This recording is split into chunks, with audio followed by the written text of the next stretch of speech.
En el siglo XVIII había un hombre en Francia que los reyes y los monarcas querían cerca, o por lo menos algo cerca, pero la iglesia lo quería liquidado. Lo encarcelaron 2 veces, lo van a exiliar de su país, de Francia, va a vivir básicamente toda su vida o buena parte de su vida en la frontera de lo que hoy es Francia y Suiza, con las maletas listas por si lo venían a buscar, porque siempre tenía que estar pendiente si venían a buscarlo. Y aún así no se detuvo, no paró de escribir. Su alma era la pluma, para escribir muchas cosas que tenía que contar. Muchas cosas en contra del poder más grande de Europa, de la monarquía, pero sobre todo también de la iglesia. Se hacía llamar Voltaire, ese no es su nombre de pila. Y en este video te voy a hablar de su historia y de sus presupuestos filosóficos de una manera que lo entiendas, para que puedas entonces entender todo lo que vino con la Revolución Francesa. Hola, ¿qué tal? Mi nombre es Alexis León y en este canal hablamos de filosofía, historia y literatura. Acabamos de hacer una serie de historia de Puerto Rico del siglo XVIII. Si no la has visto, búscala, que está muy buena y está siendo bien comentada. Y nos toca movernos entonces ahora a hablar un poco de filosofía de manera rápida, amena y que se pueda entender. Este video lo voy a dividir en varias partes. Voy a poner algunos títulos para que veas por dónde vamos. Vamos a hablar primero de quién era Voltaire. Voltaire, que estoy seguro que no se pronuncia así, hay gente que le llama Voltaire, hay gente que le llama Voltaire, hay gente que le llama de la manera que se dice en francés. Yo no hablo francés perfecto, así que le llamaremos Voltaire. Se llamaba François-Marie Arouet, es el nombre real, su nombre de pila. Él escogió el seudónimo de Voltaire y ya con eso indica un cambio de lo que vamos a ver en este ser humano, que va a cambiar radicalmente la forma de pensar de Europa y va a ser uno de esos seres que encarnan lo que era la Ilustración o lo que fue la Ilustración.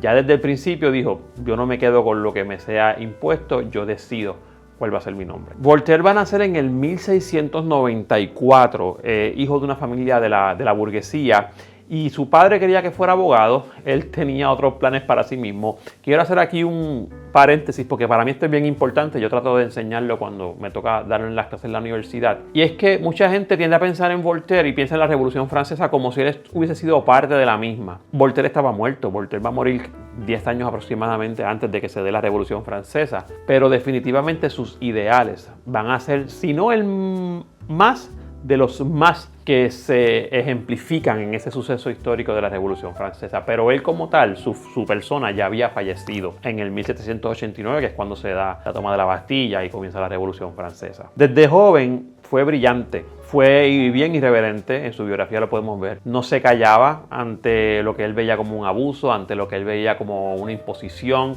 ante lo que él veía como una injusticia de las autoridades. Recuerden, estamos en el siglo XVIII, a finales del siglo XVII, principios del siglo XVIII, debo decir, y estamos en los movimientos de la Ilustración, donde las personas están empezando a cuestionar si eso que me dicen las autoridades yo debo acatarlo porque sí, sin pensarlo, o yo debo dar paso a otras cosas que me expliquen cómo yo debo comportarme. A los 23 años ya va a escribir unos versos de sátira en contra de las autoridades, o que por lo menos las autoridades van a ver como textos que son una burla, que no son legales, y lo van a encarcelar a los 23 años, nada más y nada menos que en la prisión de la Bastilla. La Bastilla es una prisión famosa, o era una prisión famosa en Francia, que va a ser bien importante en la Revolución Francesa, y por ahí van a pasar, por ese lugar van a pasar muchos pensadores y muchas personas importantes para la historia. Pues Voltaire a los 23 años ya estaba cumpliendo una condena en esa prisión, y eso lo va a tocar bastante. Pasó 11 meses encerrado ahí, y si uno podría pensar que esos 11 meses, casi un año, le iban a enseñar algo,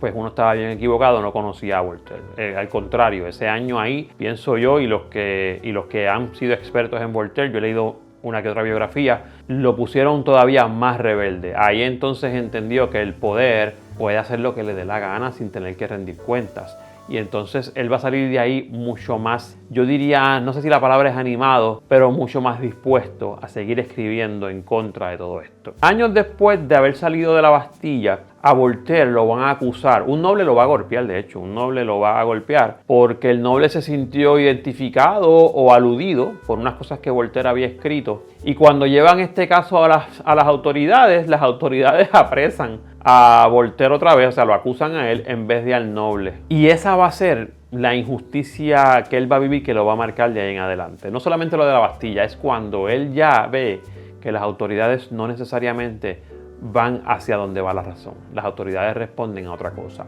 y de ahí en adelante tenemos un punto de inflexión en la vida de Voltaire. Porque esas experiencias que habían vivido, que se había vivido ya, o que él había vivido, lo van a radicalizar. De ahí en adelante va a ser un Voltaire más radical. Si te están gustando estos videos de filosofía que pertenecen a la lista de Filosofía 101, suscríbete, prende la campanita, dale like, comenta. Yo siempre respondo los comentarios mientras pueda. Búscanos en las redes sociales, estoy como Profesor León, Facebook, Instagram y TikTok. Comparte este video con tus amigos que les gustan estos temas para que se siga regando el conocimiento, porque recuerda, hablamos de filosofía de manera que tú la puedas entender y la puedas debatir con tus panas y tus amistades. Vamos a hablar ahora de por qué Voltaire va a elegir la ironía, muchas veces se le puede decir también el sarcasmo, pero sobre todo la ironía para poder hablar de sus presupuestos filosóficos o para poder hacerse entender y hacer entender las ideas que él tenía. Para ese tiempo de Voltaire eran bien pocos los filósofos que antes o después habían comprendido algo bien importante, y es que los tratados filosóficos, los tratados esos extensos y con lenguaje rebuscado, no lo lee el pueblo. Lo leen los filósofos, lo lee la gente que está educada en las universidades, lo lee una parte del pueblo, pero el pueblo como tal, la base, la plebe le podrían llamar en ese tiempo, ni los entiende ni los va a leer. Pero había otra cosa que sí leían. Esa gente leía cuentos, leía novelas, leía cartas, o sea, leía cosas que sí le pudieran llamar la atención y que sí entendieran. Recordemos, ya teníamos la imprenta. Y eso sí, era un material que no solamente estaba accesible a todo el pueblo, sino también que era de mucho gusto para la mayoría de la sociedad. Y Voltaire va a decir, si tú quieres cambiar cómo la gente piensa, la masa, tú tienes que saber cómo entrarle, tienes que cambiar y dejar de hablarle en textos filosóficos y muy enredados y muy rebuscados y hablarle en un lenguaje que ellos entiendan. Y Voltaire va a escoger la ironía. Y Voltaire se va a dar cuenta de eso y va a decir, si quieres llegarle a la gente, tienes que llegarle por lo que le gusta, por la ironía, por el sarcasmo, por las cosas que a veces dan risa.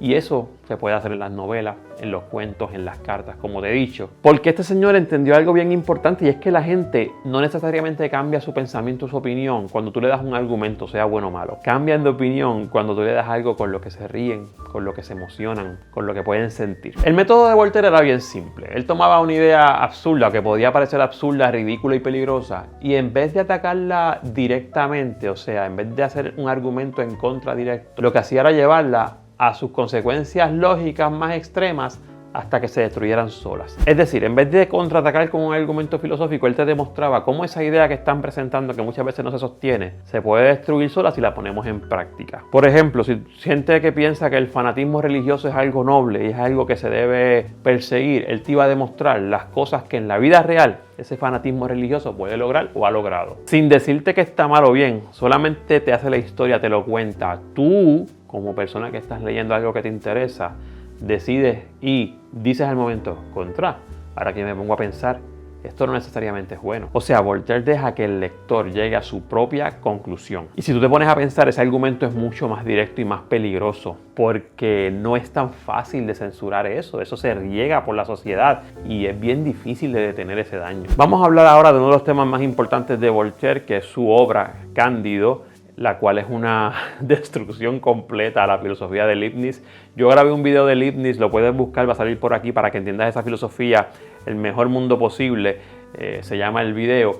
Y es una filosofía que hay que entender bien. Él estaba respondiendo a las realidades de su época, pero hay que entenderla bien para entonces entender cómo Cándido va a responder a eso. Resumiendo, Leibniz lo que decía es que Dios, siendo un ser omnipotente e increíble en el sentido de todo lo que puede hacer, había creado para nosotros el mejor de los mundos posibles y que eso no se podía contrastar y que eso era una verdad absoluta. Y basado en eso, la filosofía de Leibniz dice que todo lo que pasa, sea bien o mal, sobre todo lo malo, tiene una razón y un propósito, porque es que vivimos en el mejor de los mundos posibles, en el que Dios ha hecho para nosotros. Entonces Voltaire va a leer eso y se va a proponer destruirlo completamente, y en mi opinión lo va a lograr.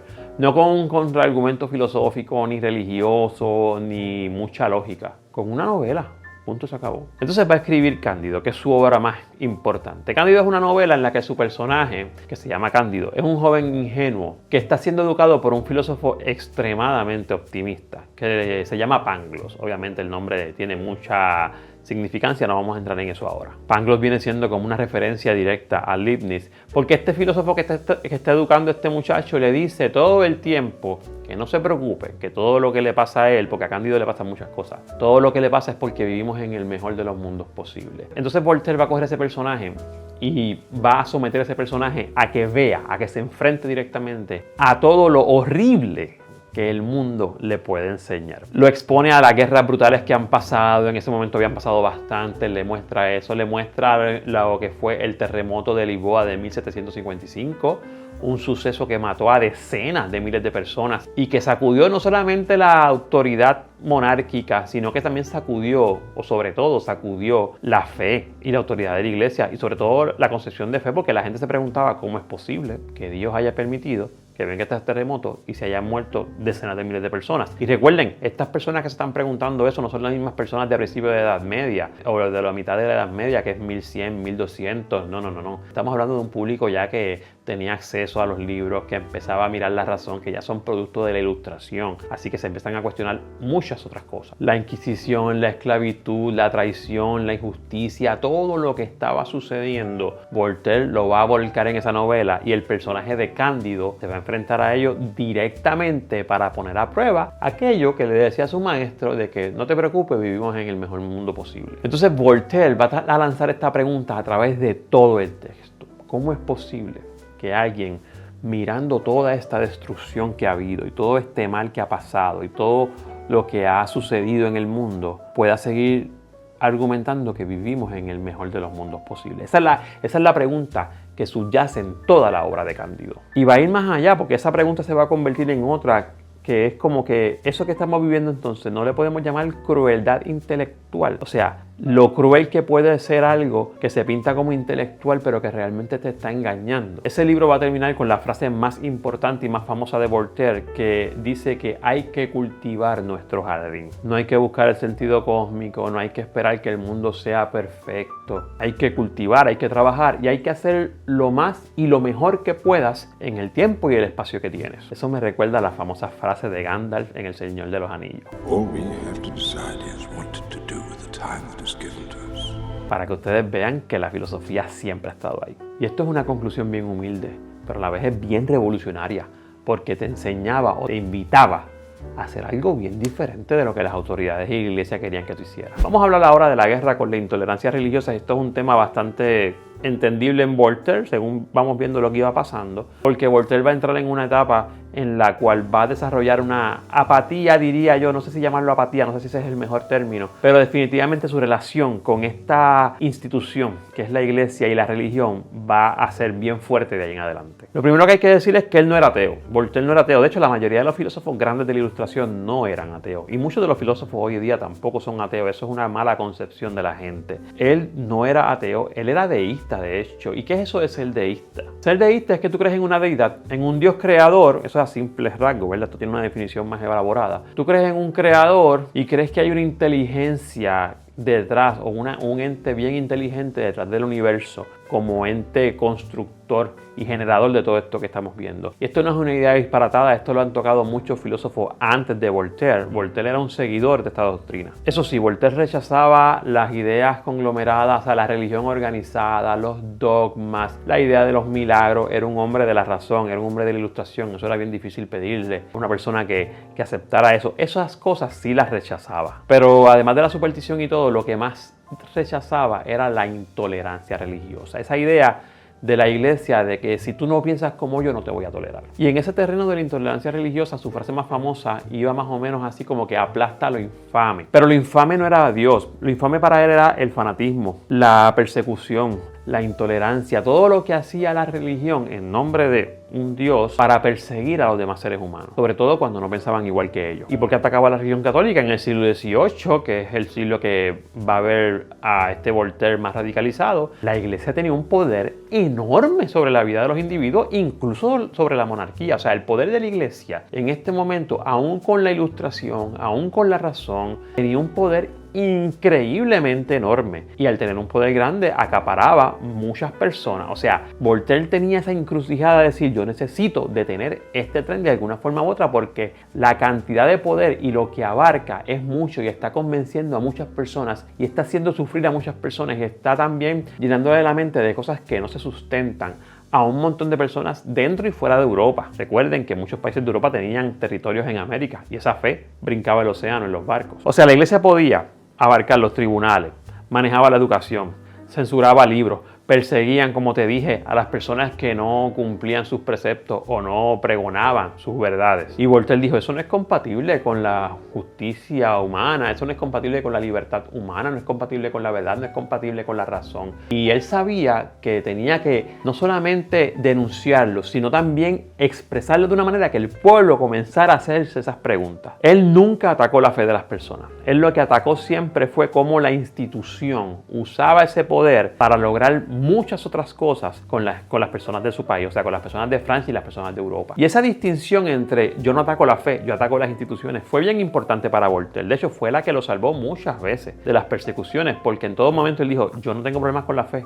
con la relación que la persona tenga con Dios. Tengo problemas y denuncio a las instituciones que utilizan esa fe, le dan la vuelta y lo usan para llevar a cabo o convencer a personas de que lleven cosas a cabo. Eso es algo con lo que Voltaire luchaba muchísimo. En la vida de Voltaire hay un caso bien grande y bien importante, no mucha gente lo conoce, y es el caso Calas, y esto es bien importante. Esto pasó en el 1762. Quizás algunos 10 o 15 años después Voltaire va a morir. Esto pasa década y media antes de su muerte. Es bien importante para entender cómo es que este señor se queda vibrando en la vida de esos franceses que van a llevar a cabo la Revolución Francesa. Vamos por partes. Jean Calas era un comerciante protestante de Toulouse. Eso es en Francia. Tenemos un comerciante protestante no católico de una ciudad de Francia. Y el hijo de este señor aparece muerto. Entonces miren esto, las autoridades, movidas por ese fanatismo anticatólico, acusaron a Calas de haber matado a su hijo porque supuestamente no quería que se convirtiera al catolicismo. Entiendan esto, es un comerciante protestante, su hijo aparece muerto y las autoridades lo acusan a él de haberlo matado para que el hijo,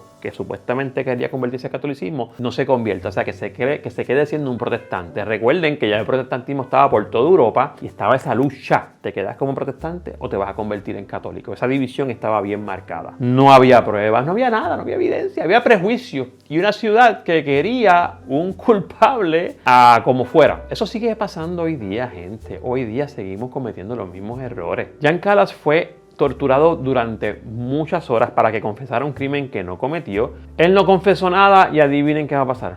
Lo van a ejecutar. El pueblo y las autoridades querían un culpable y después de la tortura lo van a ejecutar. Voltaire va a investigar este caso no como un abogado de defensa de Calas. Esto es bien interesante y quiero que lo entiendan. Voltaire va a investigar este caso. Va a encontrar que aquí no habían evidencias.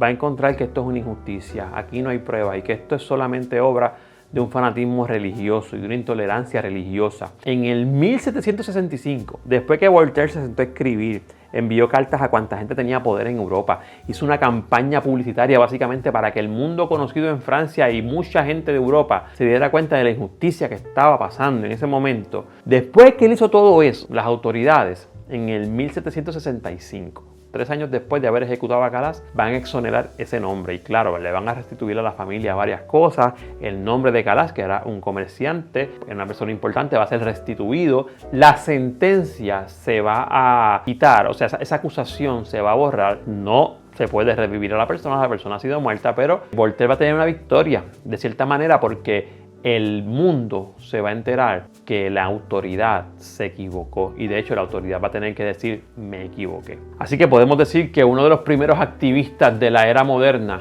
es Voltaire, una persona que cogió un caso, tomó una idea y comenzó a hacer propaganda y campaña para eso mismo. Antes de cerrar, quiero tocar un tema que mucha gente conoce. De hecho, en la cuenta de Instagram me puede seguir, Profesor León. Mucha gente me habla, pero yo hablo mucho de Rousseau. Y es que Voltaire y Rousseau eran enemigos acérrimos. Se odiaban genuinamente, esta gente se odiaba. Y este tema va a conectar con el próximo que tengamos de filosofía, no sé cuándo va a llegar, pero vamos a hablar de Rousseau. Miren, estamos hablando de dos franceses, dos contemporáneos, dos personas que eran ilustradas, pero eran incompatibles. Eran bien incompatibles. Y la rencilla, esto era, o lo que llamamos hoy, una rivalidad en los medios, en las redes sociales. En esos tiempos esto se daba con Voltaire y Rousseau. Rousseau pensaba, en síntesis, que el hombre por naturaleza era bueno. y que la sociedad, la civilización, sobre todo la propiedad privada, era lo que lo corrompía. No voy a entrar más en eso porque ese es el próximo video que vamos a tener en esta serie, así que no voy a entrar en eso como tal. Pero Rousseau concluía diciendo que deberíamos buscar lo más simple, lo más orgánico, lo más natural, que ahí está la benevolencia del ser humano. Voltaire, por otro lado, pensaba que eso era absurdo, que era bien peligroso, que eso era un disparate, se lo decía en la cara básicamente, digo, a través de cartas, pero lo decía directamente. Para Voltaire, la civilización, con todos los errores y todas las cosas malas que podía acarrear, él era un crítico de las instituciones y de las autoridades, pero él decía que eso es lo que nos había salvado de la barbarie. El hombre en su estado natural es la barbarie, decía Voltaire. La civilización no vino a corromperlo, como decía Rousseau, la civilización vino a por lo menos arreglar ciertas cosas y a nivelar ciertas cosas, a salvarlo. Cuando Rousseau escribió la obra El discurso sobre la desigualdad, Voltaire lo va a ridiculizar, escribiendo cartas en contra para crear este tipo de rencilla porque Voltaire no se podía quedar callado. De hecho, una de esas cartas es la carta más sarcástica que se puede leer de Voltaire con este asunto. En ella dice que cuando terminó de leer la obra de Rousseau le dieron ganas de caminar a cuatro patas. Obviamente eso es una exageración, es una ironía también, y es la manera de Voltaire decir, eso es un disparate. O sea, tú quieres que yo vuelva a ser un animal. Pero esa rivalidad, más que ser personal, era filosófica y sigue estando hoy día. Cuando usted se pregunta, sobre todo en las redes sociales o con sus amistades de la universidad, ¿el hombre es bueno o es malo por naturaleza? Sepa que está haciendo una pregunta que llevó una de las rivalidades más grandes en la filosofía de la ilustración. Como el próximo capítulo que va a ir en esta serie sobre Rousseau, pues ahí vamos a ver entonces y a entender por qué Voltaire estaba respondiendo como respondía. Ahora, cuando uno enseña estos temas en la universidad, uno lo que busca es que el estudiante entienda la pertinencia de las ideas de Voltaire, un tipo que vivió hace más de 300 años, más o menos la cuenta, o 300 años. Y por qué en el 2026, en el siglo XXI, en un mundo que está conectado, que está con la globalización informática, ¿por qué sigue siendo pertinente un tipo que ya no está vivo? Cuando hoy día hablamos de libertad de prensa, de libertad de expresión, libertad de reunión, libertad de poder criticar a un gobierno, estamos hablando de cosas que Voltaire estaba escribiendo. Y cuando vivimos en países que por lo menos respetan esos derechos, pues estamos viviendo cosas por las que Voltaire luchó. Y no luchó de manera abstracta, que uno diga, no, pues fueron sus ideales. No, luchó de manera real. O sea, este tipo fue encarcelado, fue exiliado, fue perseguido, fue acusado injustamente por cosas como esta, por injusticias como esta.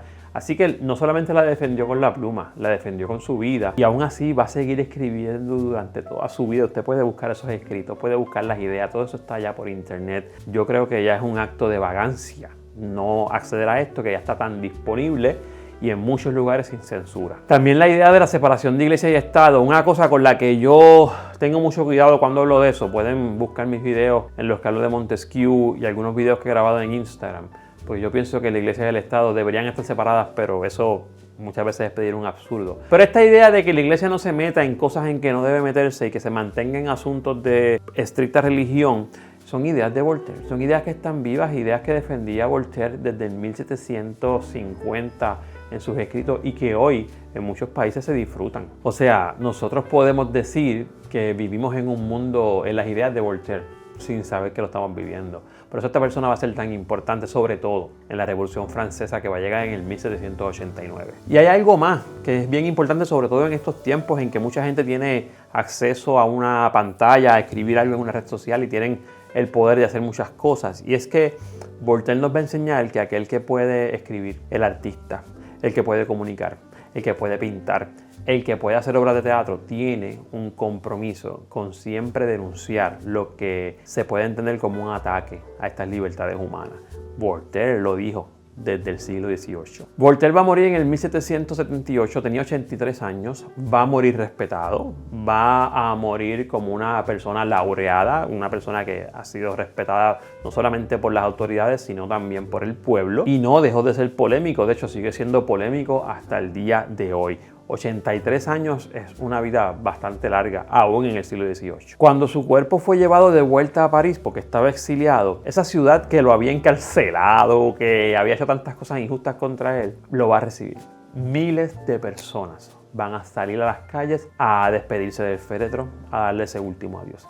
Así de grande llegó a ser Voltaire. Como dije hace ratito, un poco más de una década después va a estallar la Revolución Francesa. Mire, si usted pudiese hacer un esquema de los ideales que impulsaron la Revolución Francesa, usted tiene que poner la idea de Voltaire en el centro de ese motor. Porque todo o la mayoría de las cosas por las que se lucharon en esa Revolución Francesa, que va a terminar con el dominio monárquico de una sociedad y va a implementar o establecer otro gobierno, claro, aunque después llegue Napoleón, pero después va a llegar otra vez la Segunda Liberación, todo eso tiene en el centro las ideas de Voltaire. Y hay muchos que dicen que Voltaire no hizo la revolución, estaba muerto ya cuando la revolución pasó, pero sin Voltaire no hubiese habido revolución, definitivamente. Hay otro personaje bien importante que se llama en español Juan Jacobo Rousseau, Jean-Jacques Rousseau.